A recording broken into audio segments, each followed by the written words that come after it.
नमस्कार, मी डॉक्टर तन्मय. मी एक युरोलॉजिस्ट आहे आणि आता आपण जी एक प्रोसिजर बघितली त्याला सिस्टोस्कोपी डिजेस्टेंटिंग म्हणतात. ही एक बेसिक, कॉमन आणि इझी अशी एंडोस्कोपिक प्रोसिजर आहे, ज्याच्यामध्ये आपण ब्लॅडरमध्ये सिस्टोस्कोप टाकून किडनीमध्ये एक वायर टाकतो आणि त्या वायरच्या अलाउंड द वायर एक निळी ट्यूब आपण जी बघितली त्याला डिजेस्टेंट म्हणतात, ती टाकली आणि त्याच्यानंतर आपण बघितलं त्या किडनीमधून खूप मोठं पस ड्रेन होत होतं. तर ही एक लाईफ सेव्हिंग प्रोसिजर आहे, जी आपण इन्फेक्टेड हायड्रोनेफ्रॉसिस, पायोनेफ्रॉसिस, युरेट्रिक ऑब्स्ट्रक्शनमध्ये करतो. सिस्टोस्कोपी डिजेस्टेंटिंग ही एक एंडोस्कोपिक प्रोसिजर आहे. ही युरोलॉजीमध्ये मोस्ट कॉमन एंडोस्कोपिक प्रोसिजर आहे, ज्याच्यामध्ये आपण किडनीमधून लघवीच्या पिशवीमध्ये एक बारीक फ्लेक्सिबल ट्यूब ठेवतो. त्याच्या दोन्ही एंडला कर्वेचर असतात, त्याला आपण डिजेस्टेंट म्हणतो. ही प्रोसिजर सिडेशनमध्ये किंवा स्पायनल एनेस्थेशियामध्ये केली जाते. बेसिकली या प्रोसिजरमध्ये कोणत्याही शरीरावर कट नाही किंवा टाका नाही.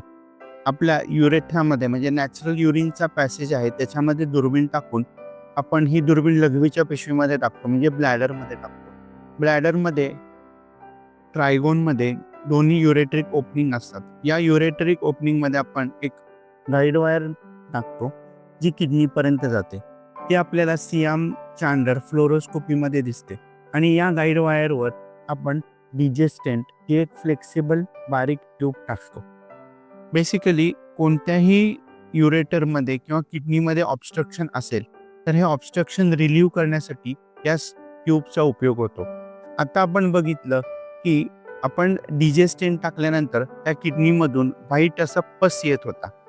तर ही प्रोसिजर आपण इन्फेक्टेड हायड्रोनेफ्रॉसिस, पायोनेफ्रॉसिस, पायलोनेफ्रायटिस याच्यासाठी केली होती. तर हे ट्यूब टाकायचे वेगवेगळे इंडिकेशन्स आहेत.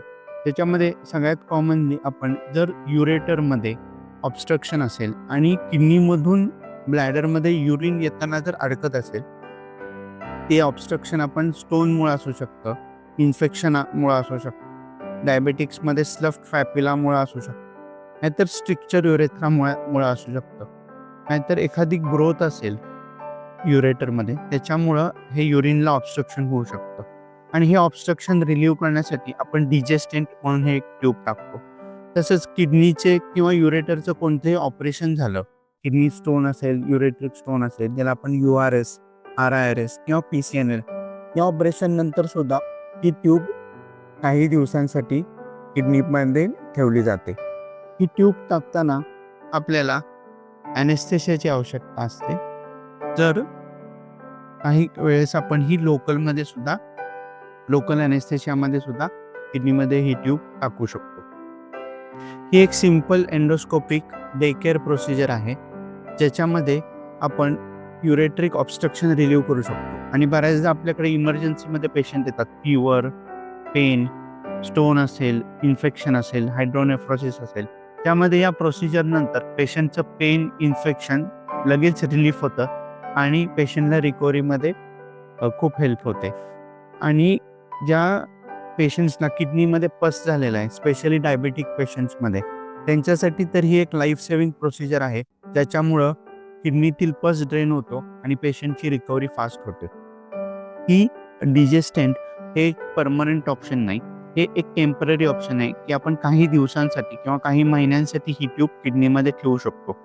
पण त्याच्यानंतर जर जे काही ऑब्स्ट्रक्शनचं कॉज असेल, म्हणजे स्टोन असेल, स्ट्रिक्चर असेल, एखादी गाठ असेल, ती काढल्यानंतर आपण हे स्टेंट काढू शकतो. अशाच इन्फॉर्मेटिव्ह व्हिडिओजसाठी मला लाईक, शेअर आणि सबस्क्राईब करा.